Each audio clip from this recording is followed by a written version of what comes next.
Bonjour, c'est Drawer. Aujourd'hui dans cette nouvelle vidéo, on va parler des films que j'ai vus au mois d'octobre. J'en ai vu un certain nombre, alors je vais pas vous parler de ceux que j'ai vus au festival de l'Absurde Séance de Nantes, parce que je vous ferai une vidéo je pense spéciale, mais je vais vous parler des autres films que j'ai vus. Alors il se trouve que en ce moment j'ai des petits problèmes d'insomnie, donc la nuit je me réveille vers 4h du matin, parfois j'arrive pas à m'endormir, une vieille personne finalement, et je me mets un film que je n'arrive pas à finir parfois, donc je le reprends le lendemain matin, parce que je bosse le soir en général, voilà, je vous raconte ma life, et donc j'en ai vu un certain nombre, j'arrive à en voir presque un par jour, voire même parfois plus d'un par jour, parce que j'en regarde avec mon fils. Donc on se retrouve sur Letterboxd et on va regarder tout de suite les films que j'ai vus.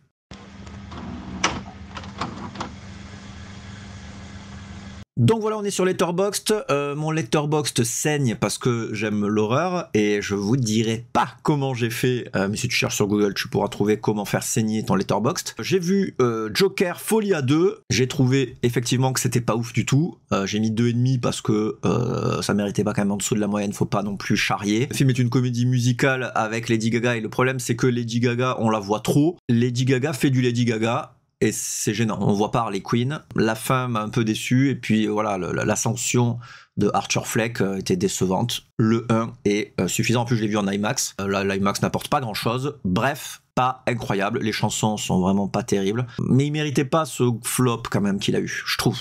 C'est bien aussi de remettre un petit peu les pieds sur terre à Todd Phillips en mode ouais, t'as fait un super film, le super premier film, mais les suites, c'est pas toujours facile à faire. Et il y a des attentes des spectateurs.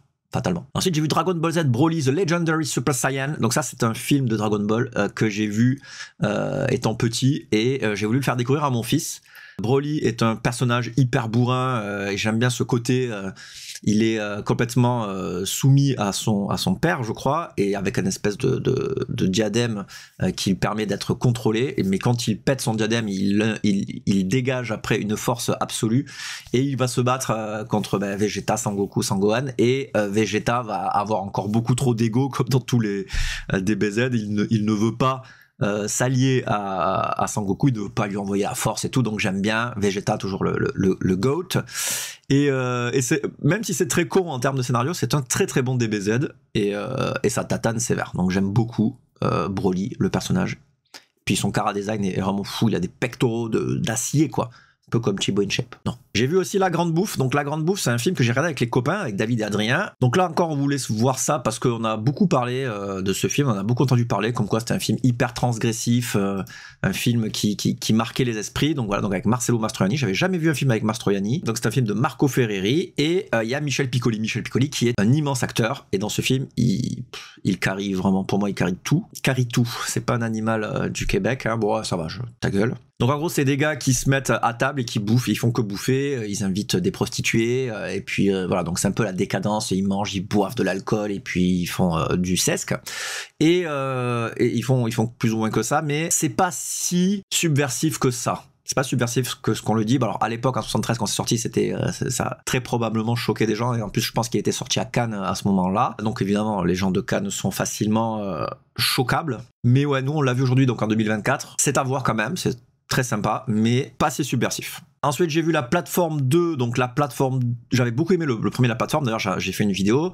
La Plateforme 2 est franchement très moyen. On sait pas trop où ils veulent en venir. Il y a quelques propositions qui sont faites pour expliquer un peu le lore. Alors, c'est un préquel du premier, donc on revient un petit peu sur les origines et pourquoi, tout ça. La protagoniste est une femme. Il y a des moments assez graphiques. Ils essaient d'établir des règles entre eux pour que tout le monde puisse bouffer. Bien sûr, ça se passe pas bien parce que les gens abuse toujours, avoir toujours un petit peu une critique de la société. Hein. À l'époque où la plateforme 1 était sortie, c'était un peu pendant le Covid et tout, il y avait quelque chose qui résonnait quand même fortement sur l'égoïsme des gens. Là, ça résonne moins, puis on perd l'effet de surprise du premier, donc ouais, un peu pétard mouillé. Ensuite, j'ai vu Sisters de Brian De Palma, notre ami qui fait beaucoup de split screen.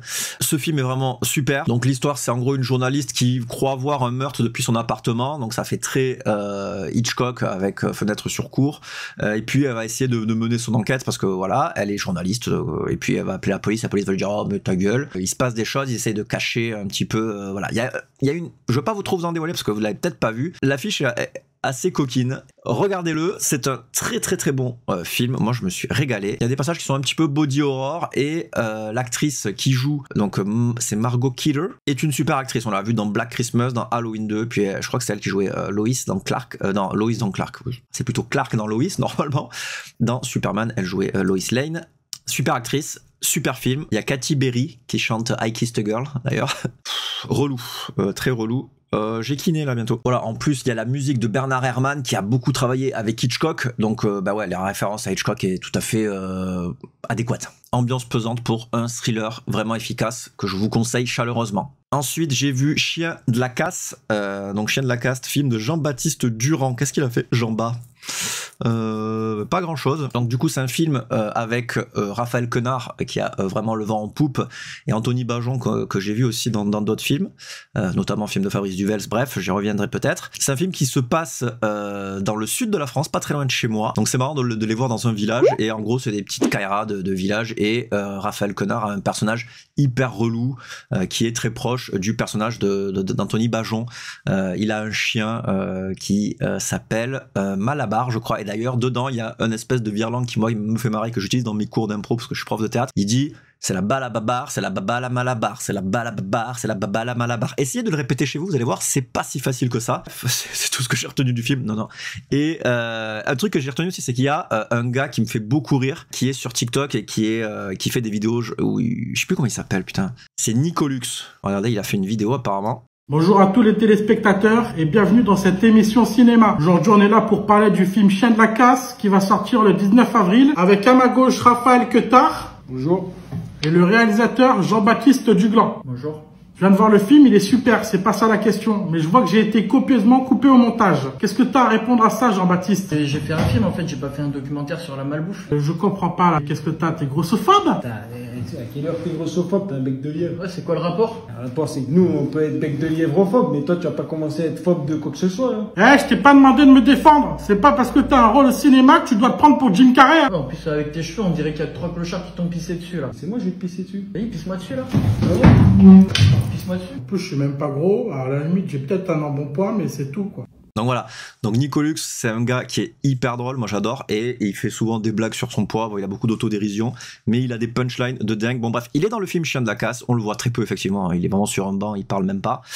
Mais voilà, le film est carré beaucoup par Raphaël Quenard qui est un connard. Là pour le coup le jeu de mots est claqué, mais dans le film c'est vrai. Moi j'ai passé un bon moment, voilà, c'est juste une espèce de bromance. Il y a presque une attirance de l'un pour l'autre, on a l'impression. En fait c'est voilà, c'est un couple et puis l'autre il est hyper toxique, il se met dans le couple plus ou moins, il est vraiment trop là. Jean-Baptiste Durand pour un film, un de ses premiers films en tout cas, est un réalisateur à suivre. J'ai l'impression qu'il a fait le film, que c'était facile pour lui, c'est ce genre de film qui passe bien, qui coule tout seul et tu regardes, tu vois pas le temps passer, alors qu'il n'y a pas des intrigues incroyables hein, dedans, mais c'est très efficace. Bon après voilà, quand il y a des bons acteurs c'est plus facile. Ensuite j'ai vu Terrifier 3, donc j'en ai parlé aussi, je l'ai trouvé assez décevant. Le 1 pour moi est le meilleur, le 3 est trop long, c'est pas si subversif que ça. Il y a des scènes qui sont vraiment marrantes, hein, la scène où il découpe les fesses, trucs comme ça, mais c'est plus drôle, enfin c'est même pas drôle, c'est même pas creepy, c'est même pas, enfin il y a plus le malaise n'est plus palpable, donc passable.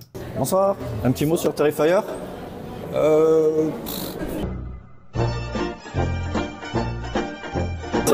Bonsoir, un petit mot sur Terrifier. Non. Lunaire. C'est juste gore quoi, il y a l'histoire nulle quoi. Ah, il n'y a pas d'histoire, ok, ça marche. C'est nul vraiment. Merci. Demander une autorisation pour faire ça. Ah ouais? On a beaucoup ri en fait. Ah oui, oui. On a beaucoup ri quoi. Okay. Genre, ça fait marrer, ok. C'est ça qui est bizarre. C'est le paradoxe, mais voilà. Très bien. Et pourquoi t'allais voir le 3 alors sans avoir vu le 1 et le 2?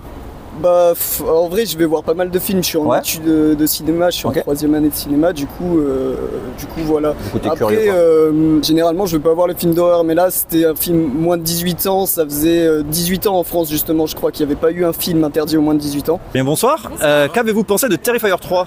Très gore. Très gore. Après, moi qui n'aime pas les films d'horreur, il fait pas si peur en soi, juste suspense et il te tient du début à la fin.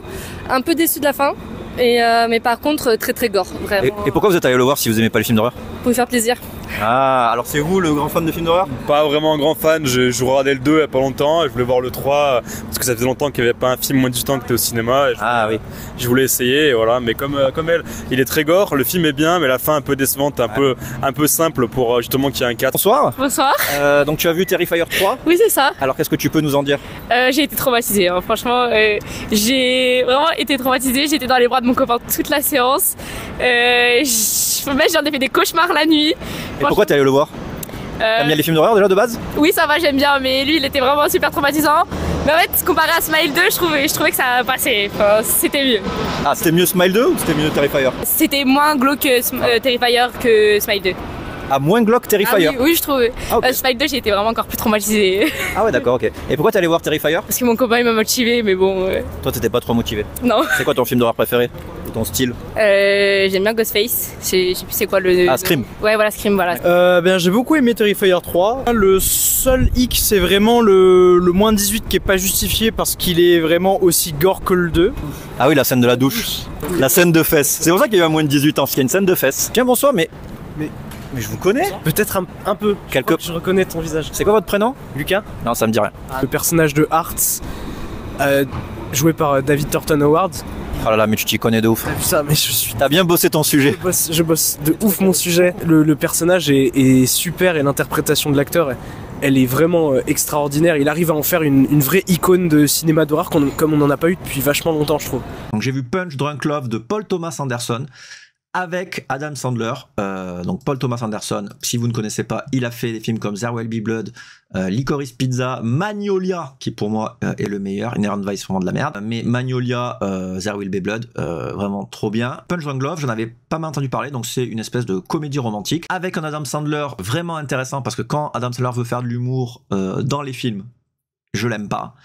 Par contre, il a fait un spectacle qui s'appelle I Love You, un stand-up qui est excellent, je vous le conseille. Donc dans Punch Drunk Love, en gros, c'est un mec qui est un peu bizarre, quoi. Il a du mal avec les meufs, il collectionne des trucs, il achète des boîtes de chocolat, je crois, pour essayer d'avoir des cashbacks sur des tickets de voyage qu'il n'utilise même pas. Bref, il a du mal c'est un peu un incel, il a du mal à se mettre en avant avec les nanas, et puis il rencontre une meuf à un moment dont il tombe éperdument amoureux, sauf que il aura des problèmes avec un gang, et puis voilà, bon bref. C'est très ambiance Uncut Gems finalement.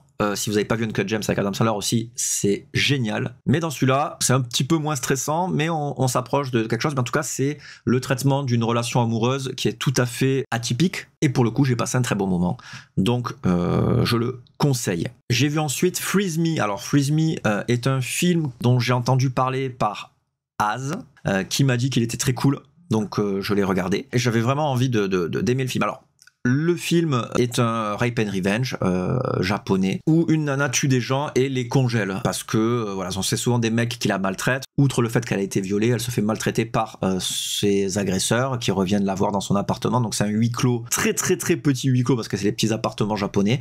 Un film de Takashi Ishii. Qu'est-ce qu'il a fait Takashi Ishii? J'ai rien vu d'autre de lui. Mais voilà, donc le film est assez moyen parce que c'est très très très répétitif et au bout d'un moment on a compris le concept et ça n'exploite pas assez la folie de ce personnage, je trouve. Voilà, j'ai pas passé un moment spécialement agréable, même si il y a quelques mises à mort qui sont plutôt pas mal. Le film est un peu trop long, même s'il dure que 1h40. Il a pas assez de choses à raconter, pour ma part. J'ai vu ensuite Les Spécialistes. Donc Les Spécialistes, je l'ai vu en VHS. C'est un film français de Patrice Lecomte. Donc Patrice Lecomte, c'est le réalisateur des Bronzés. C'est le réalisateur des Bronzés, hein, finalement. On le connaît surtout pour ça. Ah oui, Tandem, il faut que vous voyez Tandem. C'est un réalisateur qui est connu surtout pour les Bronzés, peu importe. Donc il a fait ce buddy movie avec Bernard Giraudot et Gérard Lanvin, qui, en gros, c'est Gérard Lanvin qui allait aller en prison et il se fait sauver par Bernard Giraudot, qui sont en fait en cavale les deux. Après ils décident de braquer une banque. Le film est très cool, franchement. Pour un film français, il y a beaucoup de scènes d'action, beaucoup de scènes de cascade assez impressionnantes. Il y a un très bon rythme et ça fait un peu Mission Impossible ou Hit, comme tu veux, parce qu'ils font un braquage qui est quand même assez poussé. Il y a une nana qui est avec eux et qui les aide. Le film a vraiment quelque chose d'attendrissant et de vraiment franchouillard, quoi. Pour le coup, j'ai passé un moment, je l'ai vu en VHS sur ma télé cathodique. Vraiment, j'avais ce grain des années 80, c'est un film de 85. Ouais, Les Spécialistes, franchement, c'est pas le film du siècle, mais si vous aimez les films un peu d'action comme ça, c'est très cool. Le Robot Sauvage, donc Le Robot Sauvage est un film d'animation qui est sorti en salle, voilà, au mois d'octobre, et je suis allé le voir avec mon fils en 4DX, donc mon fils a 6 ans et demi, et il a passé un très bon moment.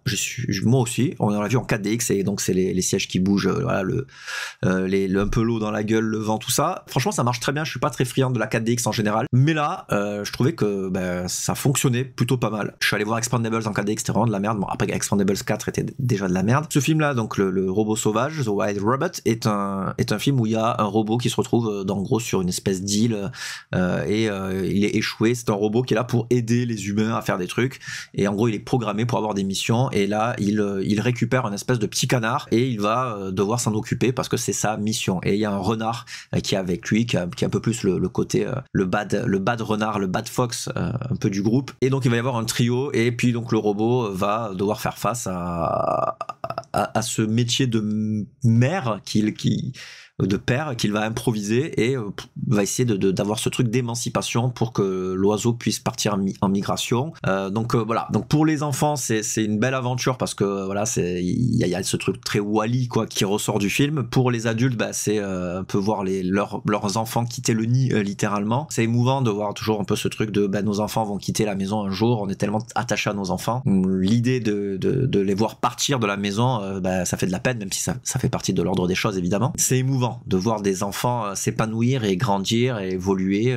Moi j'étais en larmes avec ma compagne, on pleurait comme des madeleines, et c'est un très très beau film, très bien animé, franchement excellentissime, je conseille vivement. Je me suis rematé Gazon Maudit, donc là pendant mes insomnies, j'avais vu un truc avec Chabat et je me suis dit bon, Chabat il est quand même formidable, et Josiane Balasco, à la fin j'avais vu une vidéo où Chabat n'était pas écouté par Drucker, je crois, sur une interview, et il a sorti une grosse vanne, je vais essayer de vous la mettre en insert. C'est un film réalisé et écrit par Josiane Balasco, avec Victoria Abril et donc Alain Chabat. Il y a Chique Olgado aussi, qui est décédé et qui est un super acteur. Franchement, le film est cool. Chabat, il est énorme. Josiane Balasco, pareil, son rôle de lesbienne est terrible. C'est vraiment un couple qui bat de l'aile, et en gros il y a Josiane Balasco qui débarque chez Alain Chabat et Victoria Abril qui sont ensemble, et elle va semer la zizanie parce que Victoria Abril va tomber plus ou moins amoureux de Josiane Balasco parce que Alain Chabat est un sale con qui trompe sa femme, elle ne la respecte pas, et donc voilà, une espèce de triangle amoureux complètement fou. D'ailleurs j'adore le titre américain French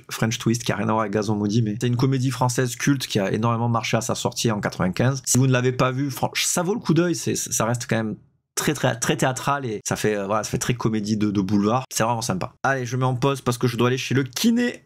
2000 years later. Je suis de retour du kiné, il m'a baisé littéralement, après on a fait la séance. Regardez les pecs. J'ai une calcification de l'épaule, il se fait pas bon d'avoir 41 ans. Ceux qui disent que j'ai 51 ans sont des fils de pute. J'en étais où? Donc j'ai vu ensuite The Simpsons, The Movie, le film des Simpsons, avec mon fils encore. Mon fils, ma bataille. En fait, il est très bien. C'est très bien, c'est une très bonne intro aux Simpsons, je trouve, parce que là je vais lui montrer la série après. C'est important de connaître les Simpsons. J'ai rencontré des gens qui ne connaissaient pas les Simpsons, et j'ai trouvé ça assez fou. Je connais plus de gens dans les Simpsons, plus de personnages, que de gens de ma famille. Certains, j'arrive pas à resituer leur nom. Je suis pas très famille. Il a beaucoup rigolé avec le Spider Cochon, évidemment, qui est un banger de ce film, mais Homer est très con et même très toxique, et j'ai envie de dire plus que d'habitude. Marge a vraiment, c'est vraiment la crise de couple entre Marge et Homer. Il y a des problèmes avec Bart aussi, qui se dit mon père il est nul et il a envie d'avoir un bon père comme Flanders qui est le voisinou, super cool, et c'est génial quoi, c'est génial. Et il y a un peu ce truc où ils sont enfermés dans un dôme et tout parce que voilà, apocalypse américaine. Franchement c'est trop bien, très bon film des Simpsons, je vous le conseille si vous ne l'avez pas vu. Ensuite j'ai vu Strange Darling sur les conseils de mon ami David, d'ailleurs David qui fait des vidéos aussi sur TikTok et Instagram, vous pouvez aller checker ce qu'il fait, c'est un jour un ciné ou un jour un film, je sais plus, je vous mets le lien. Et donc il m'a dit regarde Stranger Things, c'est pas mal. Effectivement c'est pas mal. C'est une nana en gros qui se fait agresser par un gars et elle se fait chasser par celui-ci. C'est une espèce de survival avec une meuf qui est quand même assez badass. On y retrouve Kyle Gallner que j'avais vu dans un film aussi récemment, dans Smile. Il est dans Scream aussi, on le voit dans plein de trucs, et dans Smile 2 notamment, parce qu'il termine Smile 1, il commence Smile 2. Donc Willa Fitzgerald qui est une très bonne Scream Queen que je n'avais jamais vue dans un autre film et que j'ai beaucoup apprécié dans celui-là. Il y a aussi une timeline qui est assez originale. On commence le film sur, je crois, Enfin voilà, en gros, les timelines sont inversés, je me rappelle plus vraiment. À la fin, je crois qu'il réutilise la timeline normale, c'est-à-dire que le film se termine par la fin et voilà.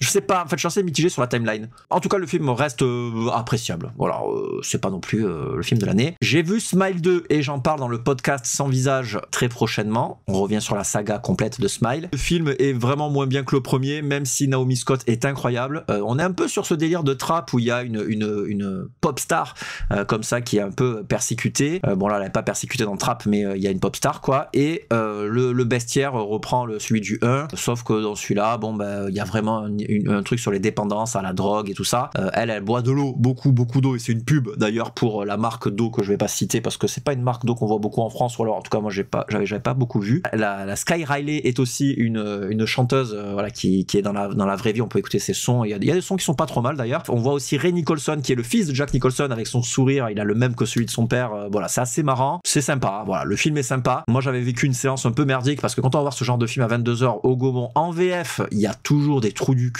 qui se croient drôles en faisant des commentaires sur le film et qui s'engrainent avec les autres. Ouais, fils de pute, toi fils de pute, non c'est toi fils de pute, on va se taper, ouais on va se taper, on va pas se taper. Enfin, ferme ta gueule, t'es venu voir un film, putain t'as payé je sais pas combien, en plus on a tous payé, c'est cher, respecte tes aînés, même si c'est pas ton aîné, respecte tes voisins de séance, fils de pute. J'ai vu ensuite Possum. Alors, celui-là, je l'ai vu avec les copains. Alors, très spécial celui-là, j'ai bien aimé. C'est un film atmosphérique, très contemplatif, sur un gars qui est, dans mes souvenirs, marionnettiste et qui retrouve son père. Il y a une histoire d'enfance et de passé. Il y a une histoire de kidnapping, je crois aussi. Je sais plus trop, j'en ai des souvenirs assez vagues. J'ai vraiment un souvenir de une sorte de ghost story très malsain avec Sean Harris, qui joue le rôle principal. Je connaissais pas trop cet acteur, moi je l'ai vu dans il est dans Prometheus et dans The Green Knight, qu'il faut jouer à The Green Knight, et dans Fallout et Mission Impossible, donc ça a l'air d'être un acteur quand même assez connu. Il joue bien, ça c'est clair qu'il joue bien. Il y a une photographie très sympa et le film a une certaine glauquitude. Il faut arriver à rentrer dedans, c'est sûr, mais il est intéressant. Franchement, il est intéressant. Si vous aimez voilà, les films d'horreur un peu atmosphériques comme ça, avec une ambiance un peu cringe, celui-là peut faire l'affaire. Parce qu'il a fait Matthew Holness. Il a pas fait beaucoup de films. Ensuite, j'ai vu Notting Hill. Donc, j'ai vu Coup de Foudre. J'ai vu Coup de Foutre. J'ai vu Coup de Foutre. Il n'y a pas vraiment trop de foutre dans celui-là, quand même. Coup de Foudre à Notting Hill. Ma copine qui m'a dit, t'as pas vu ça? Faut que tu vois ça. Vraiment, faut que tu vois ça. Je lui ai dit, je suis chaud. Allez, je suis chaud. Je veux bien te faire plaisir. Parce que si je lui mets pas des films qui lui plaisent, elle s'endort. Et ça me casse les couilles parce qu'elle choisit le film. Elle s'endort et moi je me coltine le film parce que je m'endors pas. Relou. C'est pas ma cam. Voilà, je dis pas que c'est pas bien parce qu'il y a des moments qui sont hyper marrants, notamment le colloque de Hugh Grant dans le film est marrant. C'est très cucu quoi. C'est c'est une comédie romantique avec tout ce qu'il y a de plus cliché. On tombe amoureux d'une star inatteignable, elle est belle, il est beau. Julia Roberts, c'est magnifique dans ce film. Après, il y a un truc très méta où il parle d'autres acteurs. Il dit, est-ce que t'as rencontré l'acteur de Ghost? Est-ce que t'as rencontré... Enfin voilà, il y a parce que c'est une star. Alors elle joue pas son propre... elle joue pas avec son blaze, elle joue pas sous le nom de Julia Roberts, elle joue le nom d'une autre star. Voilà, c'est vraiment pas ma cam. J'admets que c'est dans le terme de comédie romantique, on sent que c'est une pierre angulaire du cinéma des comédies romantiques. Mais moi, ça m'emmerde. Hein. Enfin voilà, c'est voilà. Oui, ça c'est marrant ce commentaire. Il dit, c'est vrai que Hugh Grant tient un magasin de vente de livres de voyage. C'est très précis. Et c'est vrai que comment faire une business ID sur ça. Mais voilà, vraiment le god, c'est le coloc qui est vraiment très drôle et qui en a rien à foutre et qui s'habille comme un sac. Le cliché un peu du colloque, donc voilà, donc c'est beaucoup de clichés. Et la fin, c'est presque qu'il la retrouve à l'aéroport et tout. Bon, c'est pas ça, mais on en est pas loin. J'aime beaucoup Julia Roberts et Hugh Grant qui est en ce moment à l'affiche d'un film d'horreur qu'il faut que j'aille voir parce que je me disais justement Hugh Grant il joue que dans des comédies romantique relou, dans beaucoup de comédies romantiques, et c'est bien de le voir dans Hérétique. Ça ressemble à Hérédité, donc ça donne envie, et il faut que j'aille le voir celui-là. Je suis sûr que je vais être déçu, mais j'irai le voir quand même. J'ai revu Pulp Fiction. Bon ben voilà, je vais pas repasser sur Pulp Fiction, j'avais une insomnie, et en fait très mauvaise idée, je me suis dit je vais regarder un film que j'ai déjà vu 2 fois ou 3 fois, je le connais, donc je vais m'endormir devant, y a pas de problème. Et en fait tellement bien que tu te fais happer par les dialogues et que je l'ai regardé en entier. C'est un film qui dure quand même 2h34, le mec sait pas compter, et ça passe à une vitesse, le film est formidable. Tu connais Pulp Fiction, je vais pas te faire l'affront, si tu l'as pas vu, bon ben regarde-le, Ça n'a pas vieilli pour moi. Les dialogues sont fous. Ça fait plaisir de voir Bruce Willis à son prime, le pauvre. Ouais, gros plaisir, quoi. Gros plaisir, ce film. Ouais, moi, j'aime Tarantino, hein. C'est pas absolument pas original de dire ça, mais j'aime Tarantino. Et j'ai vu The Searchers, donc le nom, c'est La prisonnière du désert, le nom français. Film de John Ford avec John Wayne. Donc c'est un classique. Il a une note incroyable, 3,9 pour un western, voilà. C'est une gamine qui se fait enlever par des natifs américains. Appelons-les des Indiens, n'ayons pas peur des mots. Le chef indien est joué par un blanc qui a une blackface, donc c'est un peu pourri, quoi, ça, alors qu'il y a des vrais natifs américains dans le film. John Wayne a l'air d'être un sale con, c'est un personnage qui est vraiment une merde. Du coup, on n'a pas trop envie de le suivre, parce que c'est pas comme Clint dans Impitoyable, c'est vraiment le mec qui est un peu raciste, un peu... Enfin... Le film a un faux rythme, je trouve. Je suis pas rentré dedans. Les batailles sont pas dingo. La fin est ok dans le sens surprenant, mais après il y a une cinématographie sympa avec une ouverture qui est la même que la fermeture du film. Voilà, sur un plan avec une porte. Bon bref, on est d'accord que cinématographiquement c'est sympa. Il y a des trucs qui sont faits en studio, ça se voit un peu. Alors que moi j'aime bien les films qui sont faits dans des vrais décors. Je suis plus fan des western spaghetti plutôt que des westerns classiques comme celui-là. Ouais, j'ai été déçu par sa résonance de films classiques, je m'attendais à mieux. Ce sont les films que j'ai vus au mois d'octobre. Vous pouvez me suivre donc sur Letterboxd pour voir un petit peu en temps réel ce que je poste. Il y a des petites critiques sur chaque film. Voilà, j'essaye pas trop de faire de l'humour, mais de temps en temps j'en fais un peu. Voilà, qui êtes-vous pour me juger? Je referai une vidéo pour les films que j'ai vus en novembre. Si ce format vous a plu, n'hésitez pas à me le dire dans les commentaires. C'est important de me le dire. Si vous n'êtes pas abonné à ma chaîne, abonnez-vous. Ça coûte pas cher, c'est gratuit en fait finalement, et ça me supporte. Me supportez-vous? Merci à tous pour vos encouragements et bisous.